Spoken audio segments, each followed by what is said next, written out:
The door chimed softly as Celeste crossed the threshold of Le Jardin Bleu, the small Parisian-style bistro tucked into a quiet side street. Rain slicked the cobbles outside and she paused to shake out her umbrella. It was 6:10 in the evening, and though she was early for her shift, she was already anxious. Tonight was her first evening working in the dining room, versus just bussing tables. She had dreamed for years of being a server, meeting people, learning their stories, but nerves pressed like a weight in her chest. She smoothed her apron, inhaled the scent of fresh herbs and warm bread, and looked around. Lamps glowed over white linen tables, candles flickered, chairs stood ready. She told herself, "You can do this." Behind the bar, the chef André nodded at her. "Bon courage," he said with a wink. Moments later, the bell chimed again. Two well-dressed men entered, shaking off raindrops. One was tall, impeccably suited, his hair a silver sweep at the temples. The other shadowed him, lean, dark-haired, jacket over his arm. A hostess greeted them in French, led them to a corner table. Celeste's heart pounded as she realized. The first table she'd serve included a man who looked like he might belong on the cover of a business magazine. Surely a billionaire. She steadied herself and approached. "Bonsoir, monsieur," she said in her practiced but trembling voice. The silver-haired man nodded pleasantly. He scanned the menu before him and frowned. Celeste glanced down. The menu's script was ornate, the French descriptions flowing with culinary terms. He looked up at her. "Pardon, mademoiselle, but this menu, if you don't mind. I can't quite read it."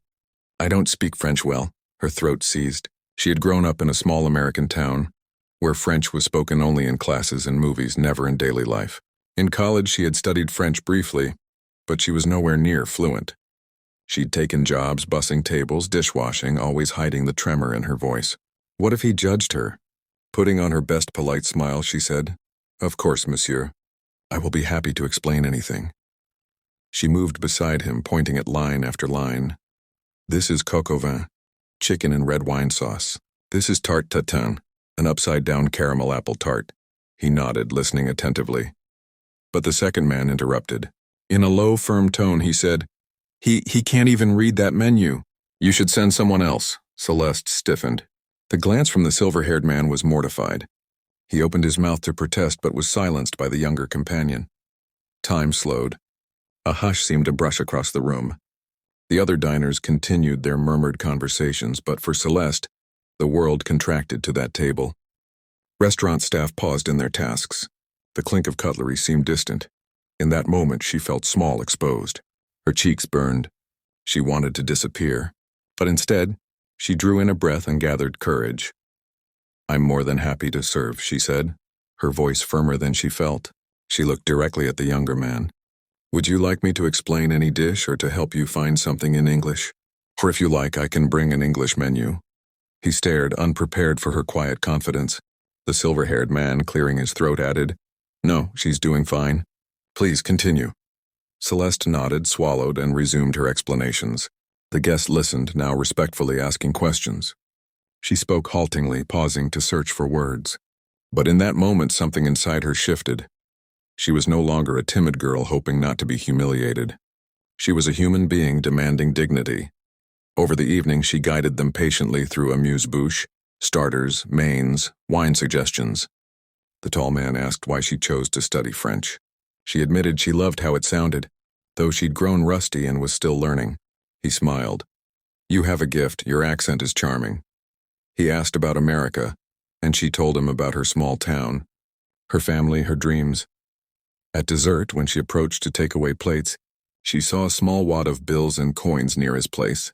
She looked down, surprised the tip was unusually generous. The silver-haired man caught her glance and said, "I hope that's enough to say thank you for your kindness and patience." She smiled, feeling warmth spread through her. She left the table to refill water and check on other guests, but her mind kept returning to their conversation. The younger man had hardly said another word. After the other guests had finished, the restaurant was down to 2 tables. Celeste carried a tray of empty glasses to the bar. The silver-haired man was standing now. He motioned for her. She approached cautiously. "Mademoiselle," he began in soft French, "I must thank you more properly. You have carried us this evening with your grace, your care, your language." He touched his neck and produced his wallet. He slid an envelope across the bar. The name on the card, Alexander Moreau. She recognized it from business magazines. Philanthropist, tech magnate, one of the wealthiest men in Europe and rumored globally. She opened the envelope. Inside was a check, an amount far beyond any tip she'd ever seen. She looked up, startled. Monsieur, I can't accept this. It's too much, he shook his head. He spoke in crisp French, then switching to English. Please accept it as a gift. You served with heart. I see someone who needs opportunity. I'd like to help you. Tears stung her eyes. She thought of her family, her younger sister homesick, her mother juggling 2 jobs, debts pressing. She swallowed. Thank you, monsieur. This is more than I ever imagined, he smiled gently. But that's not all. He glanced around, then motioned to the door. The younger man, the companion who had earlier sneered, stood in the doorway, umbrella in hand. When he saw her, his chin stiffened. Alexander said, This is my friend Victor. He's been difficult tonight, and I'm sorry. But I asked him to pay attention to you, to your strength. Victor, say something. Victor hesitated, then, in halting but sincere French, he said, I was wrong. You speak French better than I do. You have poise. His voice cracked slightly. The words were simple, but to Celeste they carried weight. Alexander nodded kindly, then turned back to Celeste. I manage a foundation for young people. I'd like to offer you a scholarship or a job, if you ever wanted to travel to study languages. I want you to choose. I want you to blossom. She shook her head, voice trembling. I don't know what to say. Say yes, he said. Say yes to your dreams. That night, when the last guest left, Celeste stood outside the bistro beneath misting rain. She held an envelope from Mr. Moreau, papers inside with opportunity.